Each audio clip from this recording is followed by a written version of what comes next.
This is the voice of Ring of Honor, Bobby Cruz, and you're listening to Interactive Wrestling Radio. You're listening to Interactive Wrestling Radio, featuring the interactive interview, courtesy of WrestlingEpicenter.com. 'Tis the season to be jolly indeed. Welcome to another edition of Interactive Wrestling Radio right here on WrestlingEpicenter.com. My name is James Walsh, and it is Wrestling Christmas time. It is WrestleMania season, and the least interested show I have coming up this coming weekend is WrestleMania, but there's two huge shows that are going to be happening in New Orleans that I can't wait to check out.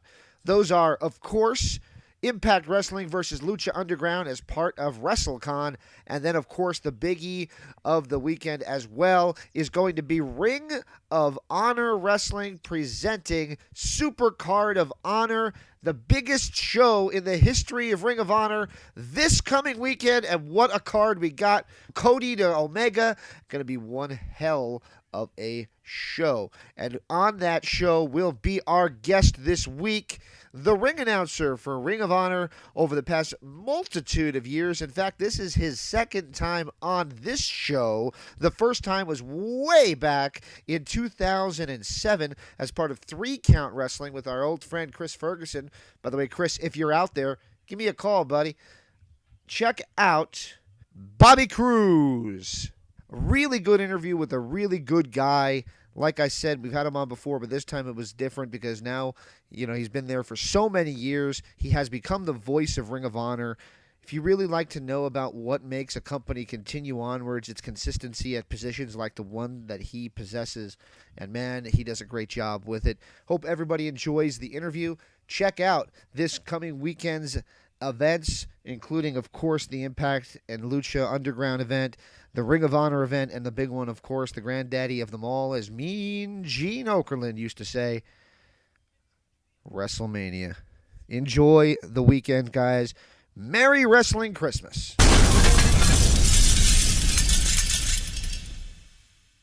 Hi, gang. This is Mean Gene Okerlund from World Wrestling Entertainment, reminding you you're where it's at with the interactive interview right here online. The following sound clip is used with full permission from Frontiers Music SRL. It is L.A. Guns performing No Mercy off their new record, Made in Milan, live, available on CD and DVD.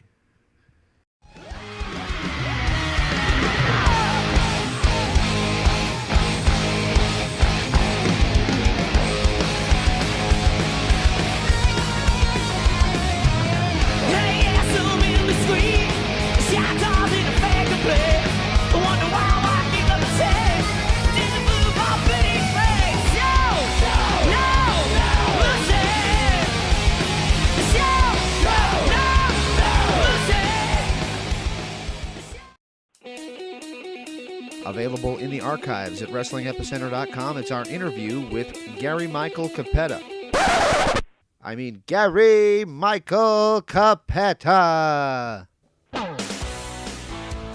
So I'm trying to sleep, and I'm here. All of a sudden, I hear some rumbling in the hall, and what's going through my mind, and this was before Arn came out of the hall. What's going through my mind? The boys are playing. I wish I could sleep. And then all of a sudden, I heard some thumping. I heard some, and I put my light on in the room, and the pictures on the wall started to vibrate. And like boom, boom.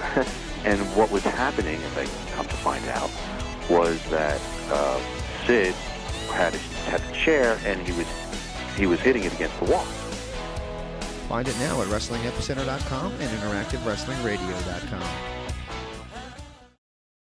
This is Ring of Honor's Ian Riccaboni, and you are in the Wrestling Epicenter.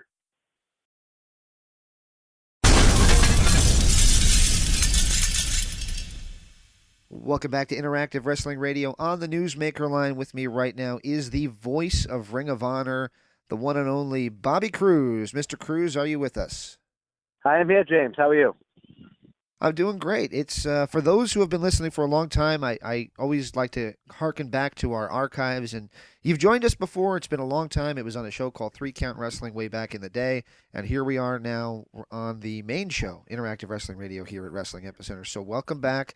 So glad you agreed to do this with us, and in such an exciting time. Not just because you're at your daughter's softball scrimmage, but also because Ring of Honor has a huge event coming up, Supercard of Honor on April 7th.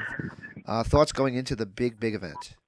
Yeah, it's just, of my 14 plus years with Ring of Honor, it just seems like things just keep getting better and better and bigger and bigger. And to think that we are now, a little over a week away from the biggest crowd in Ring of Honor's 16 plus year history is a pretty awesome thing to look at. And, I think everything's firing on all cylinders right now. Attendance is up at live events. Pay-per-view is doing well.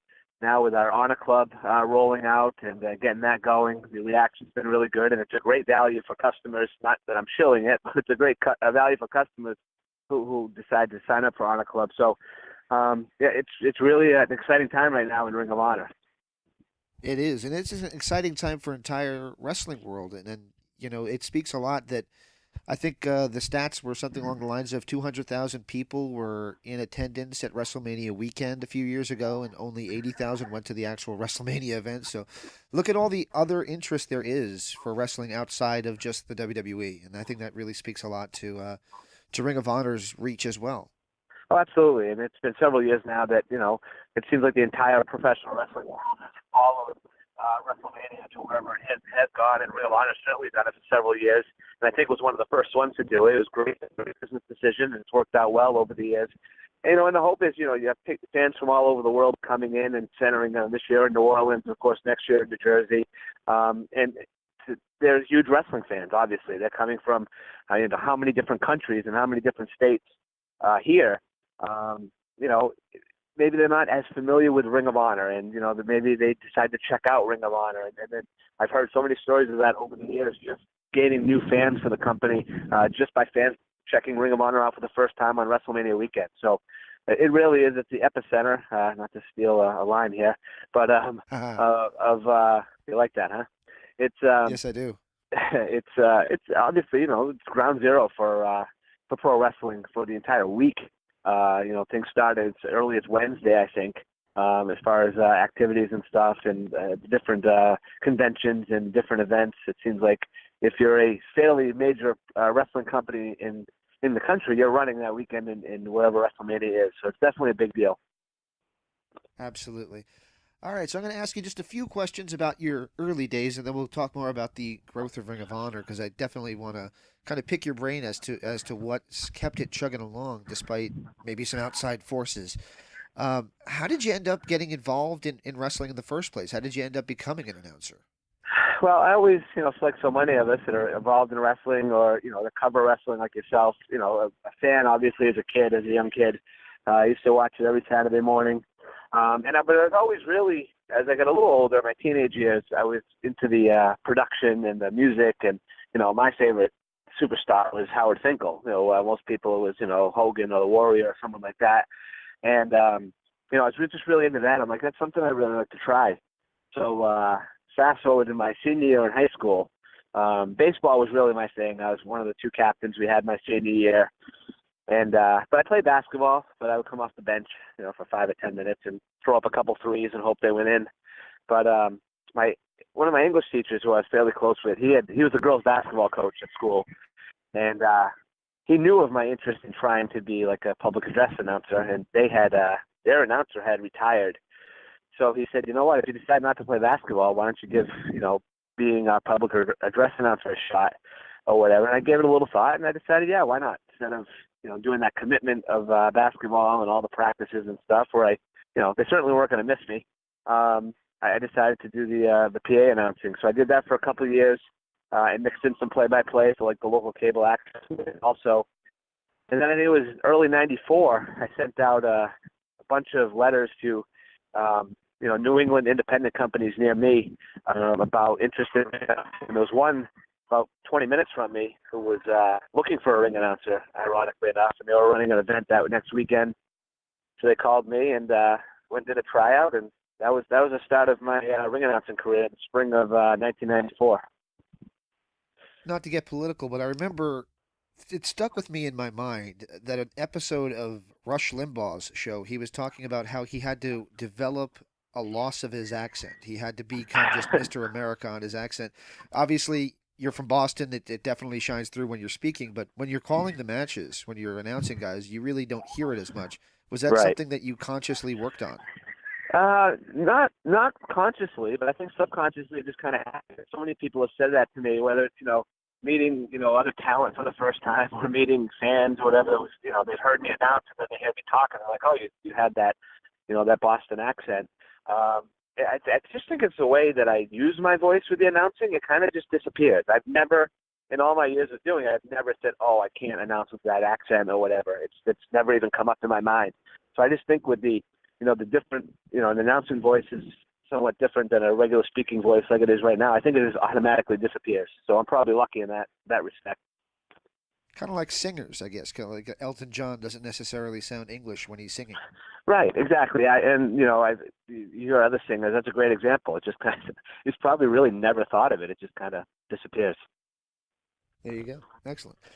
All right. So your debut with Ring of Honor was as Steve Corino's personal ring announcer. How did you know Steve prior to that? I think we had talked to you previously about PWF. Yes. Yeah, that first company I talked about that I started announcing for in '94, we got into the late '90s. I took over the booking of that promotion, and right around the time ECW was folding, we would have what we call bot shows where we bring in different named talent on top of the cards. And we were looking to bring in a couple different people. And as ECW was going down, I came across Steve's name somewhere online, and I said, "Oh, that's someone different. That's someone who's not been on the Indies or on New England or anything like that." So I reached out to him, and he came in for an event. And I actually was not only booking it, but I was still ring announcing it. And he pulled me aside after, and he said, "I really liked your announcing. I have the PWF down in Pennsylvania that we run on Sundays. I'd like to have you come down and start announcing for us down there." So that was really my first announcing outside of England. So basically from 94 to say 2000, 2001, I did every state in New England, but it was all relegated to New England. I'd never done anything outside. So that was my first time out of New England, which was exciting, definitely at the time to get out a little bit and get a little more exposure. And I was doing, half the shows with the announcement that they had, and then they decided to go with me doing the whole shows, and made him like an interviewer type guy.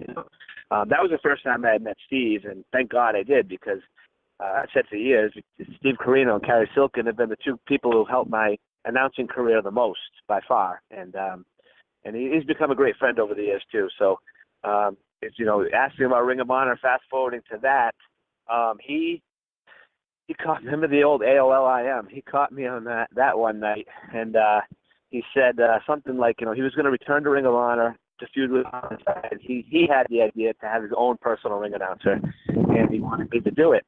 So he kind of ran the idea past me, told me what it would entail, and I was like, wow, this is awesome, because, you're a ring announcer, you're just the straight ring announcer, serious, you're not really involved or whatever, but this is something different where I could just be pretty much an ass in the building for whatever time I'm announcing him, and I'm the one holding the microphone, so they have to listen to me. So those were an absolute blast. I loved those, and I was so happy when Ring of Honor released his best of, or worst of, I guess they call it, the worst of Steve Corino DVD, that those intros were on the DVD set, because those were a lot of fun. So correct me if I'm wrong, but there was a couple other announcers before you for Ring of Honor, one of which was even Gary Michael Capetta of WWF and WCW fame, correct? Yeah, I don't know if he ever ring announced for them. I think he was, I know he was an interviewer, back when Ring of Honor was in its infancy and was a kind of the underground DVD company. I know, he had done like backstage interviews with talent and different things and promos or whatever. I don't think he actually ever ring announced for Ring of Honor, but I could be mistaken. There you go. But you said that Fink was your hero. Yeah. All right. Yeah. I guess I can hear that. I'm just kind of thinking of it in my mind. I can hear that. Yeah, he was. I mean, he was awesome. I mean, he's still the greatest wrestling ring announcer there, you know. And he was. It's been a thrill to get to know him too over the past several years. A little bit. And it was a few years ago. He and I were on the phone for an hour together, or an hour and a half, just talking about different stuff one day. And then 2 years ago, I was being inducted into the New England Pro Wrestling Hall of Fame. They had a ceremony at the convention center in Providence. There was a convention with it and everything. So we talked a little bit there too. But he actually, he was the MC, one of the two MCs of the event. And Corino was inducting me, but Howard had to introduce Steve to induct me basically. And Howard actually took a couple of minutes and said that he was a fan of my work, and he was I think he called me a credit to the ringing announcing industry or something. I mean, it was almost like a blessing from the ring announcing god. So that was really cool. Excellent. And you've done some other things where you've been approached, shall we say, by other wrestlers. Daniel Bryan or Bryan Danielson comes to mind. Any memories of those promos where you basically had to say some horrible things at the behest of one Bryan Danielson? Yeah, Bryan Danielson. Bryan Danielson used to get in my ear all the time, and the thing with Danielson was too, I really never knew what was coming. So it's basically, if he would hit me with 3 lines of things I had to say, it was on the spot. There was no preparation before or anything like that. So that would get a little scary sometimes. But he was funny. He was a lot of he would, from something as simple as you tell them that I'm the best wrestler in the world to something, just wacky and funny, if it was with a house show or something. There's been so many times over the years where different things have happened or things I've had to say. It's definitely been entertaining. Excellent. Are you a fan of Daniel Bryan, Bryan Danielson getting back in the ring? Absolutely. If it's good for him, I was thinking about this earlier today, actually, when the announcement was made last week, and I of course read it online. I saw a quote or a tweet from a good pal of mine, Adam Pierce, who I love to death, and he basically congratulated Bryan and then said you can teach wrist lock and something, but you can't teach passion, and that's true. I mean, you either have it or you don't, or you develop it or you don't, no matter what it is. Excuse me, but he has it.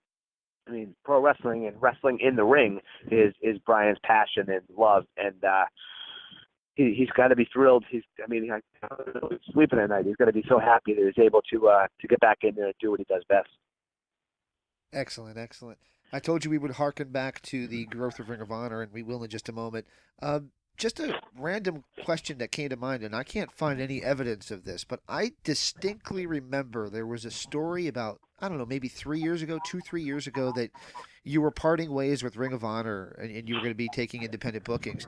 And that never seemed to happen. What was the story behind that? I don't know if I remember that story. I remember the story that I was going to TNA. I remember maybe a couple of years even before that, I got a text from another guy I've been made friends over the years, Dave Lagana, who was working at that time with TNA, and he said, "Hey, have you seen this?" And it was some website wrote that I was in New York City, excuse me, visiting with TNA, and I was unhappy with Ring of Honor because they weren't using me on all the events and blah blah blah whatever. And instead of Dixie Card, I met with John Gaborik, and it was. The point of the story was just way off. I mean, I was in New York City. I happened to be in New York City that same day. They were taping TV at the Manhattan Center with my older daughter, Sarah, because we were going to Billy Joel at Madison that night. So when I saw that TNA was in town, I reached out to Lagana, and I said, "Hey, if these guys are around, can I come by in the afternoon for like a half hour just to visit, not only him, but these guys I'd known for years, Kenny King and Samoa Joe and Velvet Sky, just to drop in and say hi." It was literally like 2:00 in the afternoon. And, I never met with anybody about a job or never discussed it. I still to this day haven't met John Gaborik. And so there was a week or two later, he sent me that, and I read it, and I'm like, oh, this is ridiculous. I'm like, how, and of course, Ring of Honor is going to see it. So I said, it must have been a really, really, really slow slow news day in pro wrestling when you're talking about a ring announcer changing companies. But that I remember. I don't remember taking the indie bookings. I mean, I know I put something out that I was available to, but I still, I'm dying. I still am able to take bookings like right now. That's my contract isn't exclusive to the point I can't take other bookings. I just can't do anything that is shot for TV or live streamed or anything like that. But as far as there's an indie company like the one I mentioned earlier today that I started with in '94 a few months ago. Their ring announcer had a problem the day before or something like that. It's literally 15 minutes from my house. So they reached out to me, hey, can you come by tomorrow? And just, to hang out with old friends for a couple hours, I went and did it, and I didn't have to get Ring of Honor's permission or anything like that. So I can do bookings. I just can't have it shown on TV or live streamed.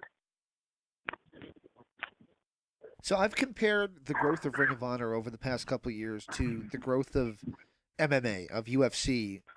Basically, it's the same product, the same style of product, maybe made a little bit more commercial, a little bit more accessible to the mainstream fan, and as such, it's growing exponentially.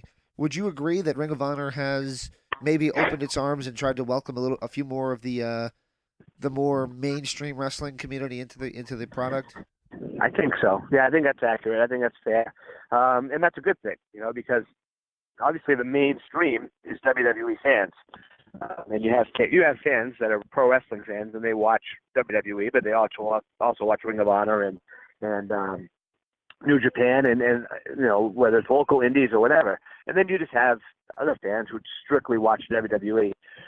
So bringing in people such as Cody, Bully Ray, the Hardys last year for that feud with the Young Bucks. That kind of stuff. Almost I think a year ago to the day. Yeah. I think that stuff has been great for Ring of Honor, and like I said, the more eyes that are on our product, obviously, the better. And because I think once people watch it, if they're into wrestling, then they're going to be hooked and they're going to like it and they're going to check it out more. So, and that's always the key. It's the key in basically, whether you're selling a new soda or whatever, if you believe in it and you think it's good, you need people to try it. Then they'll buy more of it. It's kind of the same thing with Ring of Honor. We need those eyes on us, and then we get them hooked. Absolutely. And I've been, kind of off the cuff comment. I've just been excited that they've started to allow the Women of Honor to appear on the main TV show as well. It's not just relegated to just the internet. Yeah, absolutely. And it's been last year, and of course the start of this year with what WWE is doing and what we're doing. Not only with the Women of Honor, but also with our working agreement with Stardom in Japan. It's great to be a women's wrestler right now. They're not. They're viewed the way they should be. They're viewed as athletes, which they are, and not so much as the stuff that was going on when it was the late '90s or whatever. They're wearing string bikinis and stuff. So I'm very happy with the progression of Women of Honor. I agree with you. I think they should be on TV. I think they should be on pay-per-view. And we've had some great athletes come through Ring of Honor in the Women of Honor. Some of them, the core group, Mandy Leon and Kelly Klein and Deonna Purrazzo, and then you have other ones like Madison Rayne and so forth that have come in and really look good too. So, I just think the Women of Honor will continue to grow even more. One of the things that always makes a Ring of Honor show a little bit different than other shows is the audience. The audience is very much a part of the show, including the entrances, between adding interjections, like adding theme song parts, like they do with Marty Scurll's theme song, and so on and so forth. Anything stick out in your mind is the funniest thing that the audience has interjected, especially in the entrances of a wrestler? Oh, God. Wow, that's tough. We've got a lot of time. I don't know. It's funny, right? You want something funny. I don't know. I mean, there's been so many chants over the years that have made me laugh. I mean, there's been so many other things that not necessarily funny, but just like really cool. Like I remember, CM Punk's old theme, banging on the guardrails, because that's been a trademark of Ring of Honor, fans for years, banging on guardrails. They would bang and beat with his song. I laughed a couple of weeks ago where we had our 60th anniversary pay-per-view in Vegas, and I happened to be standing at the wrong place, and Jay Lethal just, happened to accidentally tackle me, and I happened to be laying on the ground, and as I'm laying there, I could hear the fans chanting, "You killed Bobby, you killed Bobby." I thought that was pretty funny. But as far as like specific stuff, no, I mean they get into it. I mean, there's no doubt, as you well know, they get into the stuff. They love Marty Scurll's entrance right now. Currently, that's one of the biggest things going, and who wouldn't? I mean, that thing's awesome. I wasn't even really familiar with Marty, and the first time I ever saw him and saw that entrance was during the UK tour last year in Liverpool, I think it was. It was the first time I'd seen it, and I was blown away. So actually, it was the year before. I'm sorry, it was like November of the year before. But he's the Bullet Club stuff. Obviously, the reaction that the Young Bucks get, it's just a special atmosphere. And if people haven't seen it, then I certainly suggest that they check it out because it's really cool. Absolutely. So we do a lot of stuff with Impact Wrestling, and something that a lot of the guys we talk to always say is that they would love to see Impact forge a relationship with Ring of Honor because they feel like it's WWE versus the world. I asked this of Matt Taven a few weeks ago, but how do you feel about that? Is that kind of like your guys' view as well? It's a working relationship with Impact right now. Well, yeah, more so is it WWE against everybody else? Yeah, I mean, I guess it's easy to say that, I guess, because they are number one, and there is, I mean, I consider us the number two company in the country, and people sometimes argue with me about that, and I don't know where the argument is these days. But, there is a big gap between one and two. I mean, they are just a mainstream mega company. I mean, they have guys, hosting Today Show and on Sports Center and movies and all this other stuff. So I guess it's easy to say, yes, WWE versus the world. The way I look at it is, especially Ring of Honor for years, we've just done our own thing. Obviously talent has come and gone over the years. Owners now have changed. Bookers have changed. A lot of things have changed, but one thing that hasn't changed is the quality of the product inside the ring. That's always been what we've excelled at and always, I think, been the best at, and I think that continues to this day. So I think we just, try and do our own thing. We have, our niche, and we're really good at it, and we do that. And, there's been so many things over the years, that, especially the past couple of years, that we've really improved on as far as in-arena production with our video screens and stuff like that, our TV and pay-per-view production with the graphics and video packages, which now I think are awesome. So we've really stepped up our thing, and that's, I don't think, we as a company, not that I'm in the office, I don't want to speak for them, but I don't think, anyone's saying, WWE's doing this, we got to do this, and to counter or anything like that. I think it's just two separate things. And I've even read, comments from people on their side in management saying, let Ring of Honor do their own thing. They're doing great. We've got our own thing, and both companies are doing well. There's no competition per se that we're trying to, compete with them, match them, or anything like that. We're just trying to put out the best product we can each and every event, and I think we pretty much do. Oh boy, very cool. Yeah, my next question was going to be that Matt Taven had basically said that WWE is trying to put Ring of Honor out of business, and I was going to ask you about that, but I think you kind of covered it. So. Yeah, I can follow up on that too. I don't think that's the case. I really don't. And I actually, had a conversation with a friend that works for WWE probably a year or two ago, kind of about that subject, not exactly in those words. And his response was, no, it's they're not looking to do that. They're gonna, there's gonna be talent they're interested in, like they just, grab War Machine or Cole and O'Reilly and Fish or whatever, Roddy before that and stuff. And there's certainly guys that are gonna go there, and they're gonna go after the guys that they want or guys that they think they can utilize the best. But as far as trying to put a company out, I've never heard those words from anyone I've talked to in either company. All right, very cool. So we'll wrap up talking about the same thing we came in talking about, Supercard of Honor. We're literally just over a week away from it. Any particular match in particular stands out to you that you're looking forward to the most?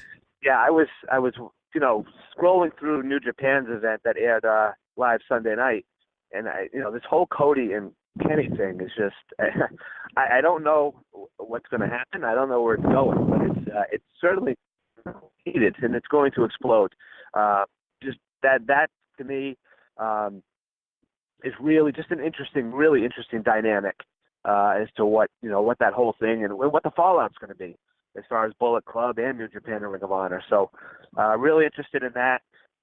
Obviously, Mighty Skrull on our TV has been complaining for months and months that he's never had a Ring of Honor world title shot.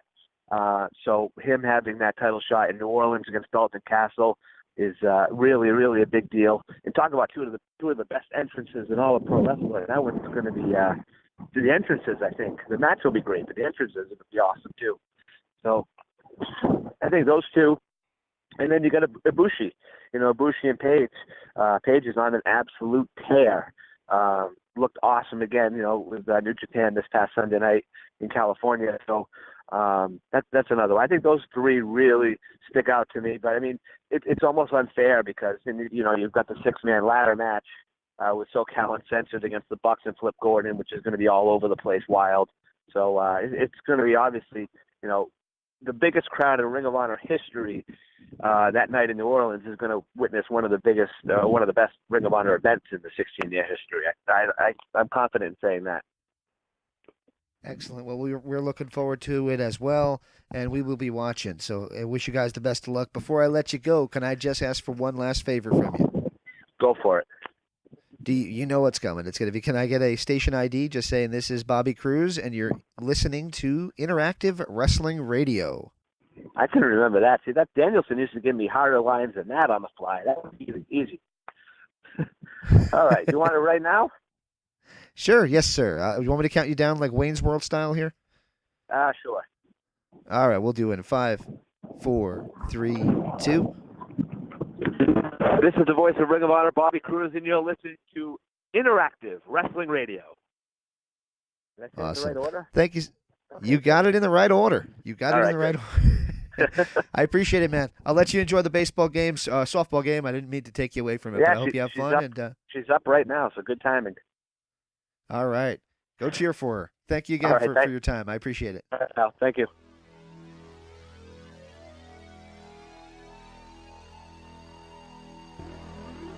This is the Wrestling Epicenter.